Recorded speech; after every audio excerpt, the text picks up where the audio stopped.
Punjab duck हे आहेत आमच्या रेणाखेडचे मित्र आणि हे गावकरी भाऊ संजू भाऊ.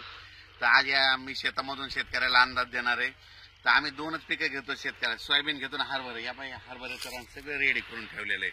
म्हणजे आज जर उद्या जरी पाऊस पडला तर आम्ही पेरायलाची तयारी इतकी तयारी करून ठेवलेली.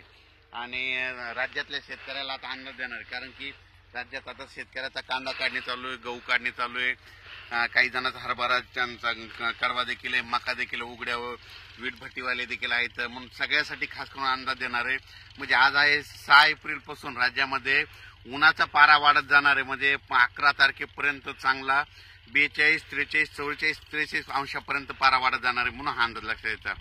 आता राज्यातल्या शेतकऱ्याला सांगू इच्छितो, हळद शिजवायला काय हरकत नाही, त्याच्यानंतर कांदा काढायला हरकत नाही. म्हणजे 11 ते 14 तारखेपर्यंत तुम्ही सगळ्या गोष्टी करून घ्या, कारण की राज्यामध्ये आता ऊन वाढत जाणार आहे. 43 अंशापर्यंत पारा वाढत जाणार आहे. म्हणून हा अंदाज लक्षात द्यायचा.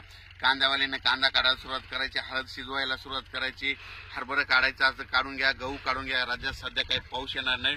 फक्त राज्यामध्ये तुम्हाला एक सांगतो काय झालं, इकडं म्हणजे कर्नाटक आणि इकडं तेलंगणा भागात तिकडे पाऊस पडल्यामुळे काय होईल, आपल्या सीमालगतच्या भागात तिकडलं म्हणजे उदगीर त्या भागाकडे थोडं क्लाउडली म्हणजे ढगाळ वातावरण राहणार आहे. म्हणून हा अंदाज लक्षात द्यायचा.